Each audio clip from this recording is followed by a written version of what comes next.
دوستوں اگر آپ نے ابھی تک ہمارے چینل کو سبسکرائب نہیں کیا ہے تو سبسکرائب کر لیجئے اور ساتھ میں دی ہوئی نوٹیفیکیشن بیل کو بھی ٹیپ کر دیجئے تاکہ آئندہ آنے والی ویڈیوز آپ کو بر وقت مل سکیں۔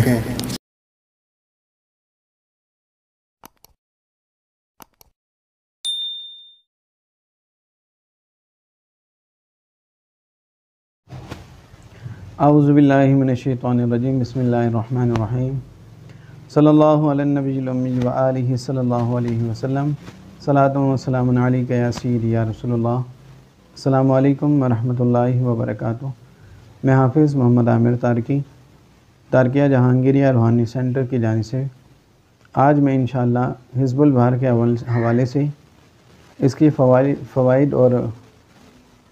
فیوز و برکات کے حوالے سے یہ عمل پڑھ کے آپ کو سناؤں گا۔ اور جو شخص سفر میں جانے سے پہلے گھر میں صبح ایک مرتبہ اور مغرب کے بعد ایک مرتبہ اس عمل کو سن لے تو انشاءاللہ وہ تمام ناگہانی آفات اور بلیات سے محفوظ رہے گا۔ اور اس دعا کو اگر آپ مخصوص طریقے سے یعنی کہ باادب طریقے سے بیٹھ کر تھوڑی سی خوشبو جلا کر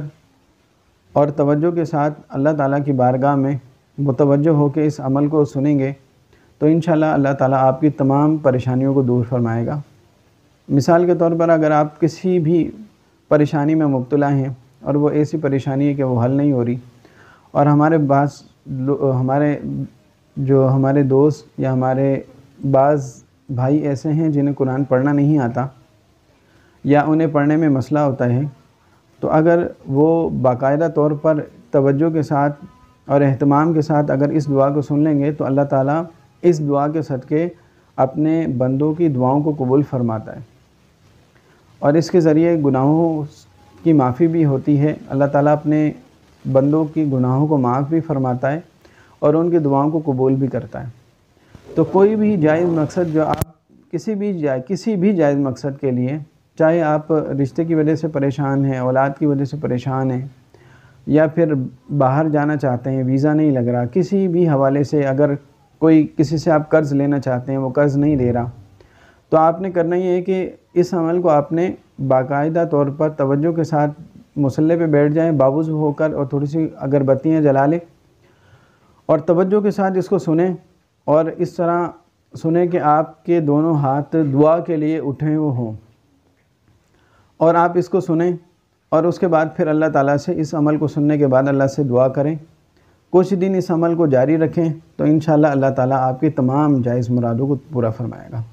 تو میں یہ عمل پڑھ کے سنا رہا ہوں، یہ آپ نے توجہ کے ساتھ اسی طریقے سے سننا ہے۔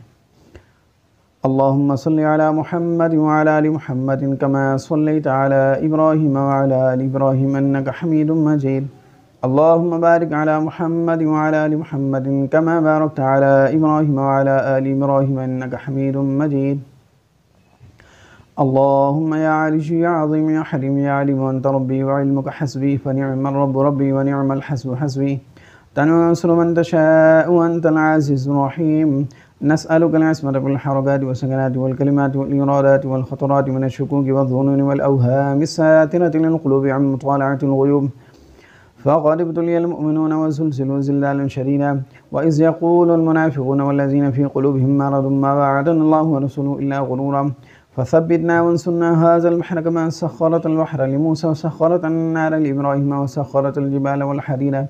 لداود وسخرت الريح والشياطين والجن لسليمان وسخر لنا كل بحر هو لك في الأرض والسماء والملك والملكوت وبحر الدنيا وبحر الآخرة وسخر لنا كل شيء يا من بيده ملكوت كل شيء كافها يا عين صاد كافها يا عين صاد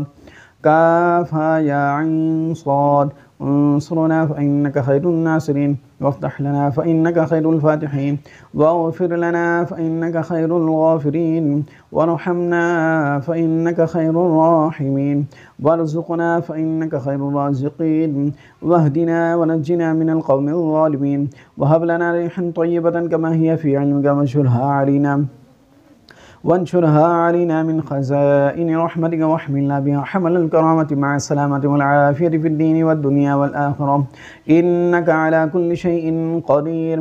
اللهم يسر لنا أمورنا مع الراحة لقلوبنا وأبداننا والسلامة والعافية في ديننا ودنيانا، وكلنا صاحبا في سفرنا وخليفة في أهلنا، واطمس على وجوه أعدائنا وامسخهم على مكانتهم ولا يستطيعون المضي ولا المجيء إلينا، ولو نشاء لطمسنا على أعينهم فاستبقوا الصراط فأنى يبصرون، ولو نشاء لمسخناهم على مكانتهم فما استطاعوا مضجا ولا يرجعون. ياسين والقرآن الحكيم إنك لمن المرسلين على صراط مستقيم تنزيل العزيز الرحيم لتنذر قوما ما أنذر آباؤهم فهم غافلون لقد حق القول على أكثرهم فهم لا يؤمنون إنا جعلنا في أعناقهم أغلالا فهي إلى الأذقان فهم مقمحون وجعلنا من بين أيديهم سدا ومن خلفهم سدا فأغشيناهم فهم لا يبصرون شاهت الوجوه شاهت الوجوه شاهت الوجوه وعانت الوجوه للحي القيوم وقد خاب من حمل ظلما. طاسين طاسيم ميم حاميم عين سين قاف مرج البحرين يلتقيان بينهما برزخ لا يبغيان حاميم حاميم حاميم حاميم حاميم حاميم حاميم حم الأمر وجاء النصر فعلينا لا ينصرون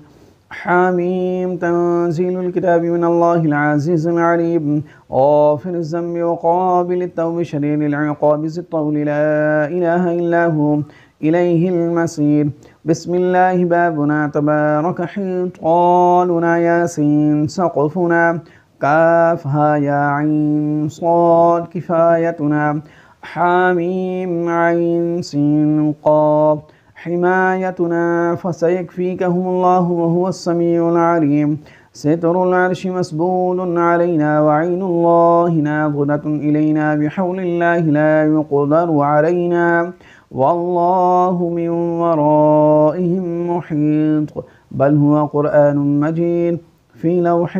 محفوظ فالله خير حافظا وهو أرحم الراحمين. إن وليي الله الذي نزل الكتاب وهو يتولى الصالحين حسبي الله لا إله إلا هو عليه توكلت وهو رب العرش العظيم. بسم الله الذي لا يضر مع اسمه شيء في الأرض ولا في السماء وهو السميع العليم. ولا حول ولا قوة إلا بالله العلي العظيم. وصلى الله على سيدنا محمد وعلى آله وصحبه وسلم. الحمد لله رب العالمين. اللهم صل على محمد وعلى آل محمد كما صليت على إبراهيم وعلى آل إبراهيم إنك حميد مجيد. اللهم بارك على محمد وعلى آل محمد كما باركت على إبراهيم وعلى آل إبراهيم إنك حميد مجيد. ये हिज़्बुल बार शरीफ मैंने आपके सामने पढ़ के सुनाई है। ये बहुत ही ज़बरदस्त और बेहतरीन दुआ है। इसको आपने तवज्जो के साथ सुनना है और अल्लाह की बारगाह में दुआ करनी है, तो इंशाअल्लाह अल्लाह ताला आपकी तमाम जायज़ दुआओं को पूरा फरमाएगा। अगर ये हमारी वीडियो अच्छी लगे तो इसको लाइक कीजिए, शेयर कीजिए। अस्सलामु अलैकुम वरहमतुल्लाहि वबरकातुहू।